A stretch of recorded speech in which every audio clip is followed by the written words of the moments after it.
میں یہ نہیں کہتا کہ عورتیں ننگی ہو کر ناچ رہی، نہیں، بلکہ وہ حدیث مجھے یاد آتی ہے۔ میرے آقا صلی اللہ علیہ وسلم نے فرمایا تھا قیامت کے قریب تم دیکھو گے کہ زنا اتنا عام ہو جائے گا کہ اس طرح سے لوگ سڑکوں پر کریں گے جیسے گدھے اور کتے جوڑا کھاتے ہیں۔ زنا اس طرح سے عام کر دیا جائے گا، بے پردگی اور اخلاق سے گری ہوئی حرکتیں ایسی عام ہو جائیں گی۔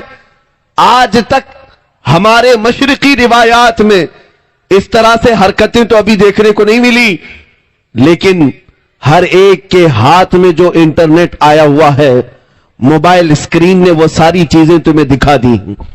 ٹیلی ویژن دنیا نے یہ تمہیں اخلاق سے گھری ہوئی زنا کی ننگی تصویریں دکھانا شروع کر دیا ہے۔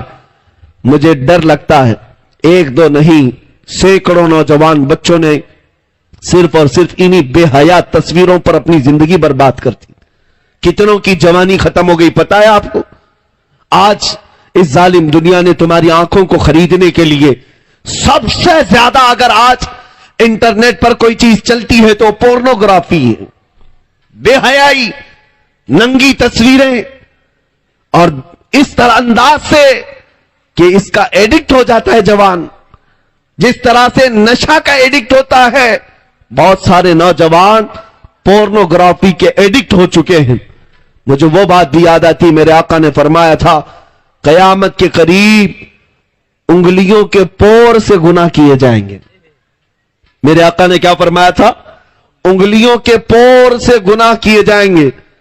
ہو سکتا ہے اس وقت اس کا تصور بھی نہ ہو کہ انگلیوں کے پور سے کیا کیا جا سکتا ہے، لیکن آج ہر کوئی جانتا ہے۔ یہ ٹچ اسکرین آ کر کے اس نے ثابت کر دیا کہ سارے گناہ اس انگلی کے پور سے ہی ہو رہے ہیں، انگلیوں کے ٹچ سے ہوتے چلے گئے۔ آپ کیا سمجھتے ہو رات کی تاریکی میں یا تنہائی کے کمرے میں بیٹھ کر بے حیائی کی تصویریں دیکھ لیں اور گندی فلمیں دیکھ لیں، کوئی نہیں دیکھ رہا ہے، ماں باپ نہیں دیکھ رہے، پردہ لگا ہوا ہے، دروازہ بند ہے۔ ایک بات یاد رکھنا ہے مسلمانوں، تم اپنے نبی کو حاضر و ناظر مانتے ہو، حاضر و ناظر مانتے ہو، اور اللہ رب العزت قرآن میں کہتا ہے یعلم خائنۃ الاعین وما تخفی الصدور، وہ اللہ ہے جو تمہاری آنکھوں کی خیانت کو بھی دیکھ رہا ہے اور تمہارے دلوں میں چھپے ہوئے حالات کو بھی دیکھ رہا ہے۔ کیا تم رب ذوالجلال کو دیکھنے کی حالت میں بے حیا بن سکتے ہو، ننگے بن سکتے ہو؟ آج میں ان باتوں پر توجہ اس لیے دے رہا ہوں کہ آج ہمارے بچوں کو اگر کسی چیز نے برباد کیا ہے تو اسی دنیا نے برباد کیا۔ اس سے بچنے کا طریقہ کیا ہے؟ اس سے باہر آنے کا طریقہ کیا ہے؟ جو نوجوان انٹرنیٹ کی دنیا میں اپنے اخلاق تباہ کر کے بیٹھے ہوئے ہیں، اس سے باہر کیسے آئیں گے؟ ایک ہی نسخہ ہے، ایک ہی علاج ہے، ان آنکھوں کو تڑپ اور تمنا دے دو تاجدار مدینہ کو دیکھنے کی، ایک بار اس چہرے پاک کو دیکھنے کی تڑپ پیدا کرو۔ دیکھنا حضور کو دیکھنے کی جو آنکھیں ہیں نا، وہ پھر بے حیا کبھی نہیں ہو سکتی، وہ بے حیا نہیں ہوں گی۔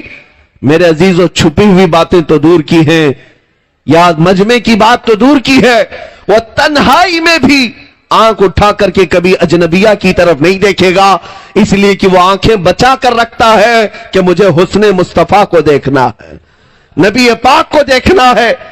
آؤ میں تمہیں بتا دوں، اس رسول پاک صلی اللہ تعالیٰ علیہ وسلم کا تصور جب تک تم اپنے ذہن و دماغ میں نہیں لاؤ گے، تب تک یہ دنیا بار بار تمہیں ٹوچن مارتی رہے گی، دھوکہ دیتی رہے گی۔ تم روز توبہ کرتے ہو، پھر تنہائی میں جاتے ہو تو گناہ کر بیٹھتے ہو، روزانہ تم اپنے گناہوں سے باز آنے کی بات کرتے ہو، لیکن پھر اکیلا پن محسوس ہوتا ہے، اسی گناہ کی وادی میں چلے جاتے ہو۔ اس کا علاج یہی ہے کہ تڑپ پیدا کرو، تمنا پیدا کرو کہ مجھے دیکھنا ہے تو پہلے نمبر پر میرے مصطفیٰ کو دیکھنا ہے، میرے آقا کو دیکھنا ہے، اور اسی آس میں دنیا سے چلے جاؤ گے۔ قسم خدا کی اگر یہاں دیکھنا میسر نہ بھی آیا کوئی بات نہیں، قبر میں پہنچو گے تو میرے مصطفیٰ کی زیارت ضرور ہوگی، ان کے چہرے جمال جہاں آرا کو ضرور دیکھو گے۔ آؤ میرے آقا صلی اللہ تعالیٰ علیہ وسلم کے خط و خال پر جن لوگوں نے بھی اپنے اشعار میں لکھا ہے اس پر میں اپنی گفتگو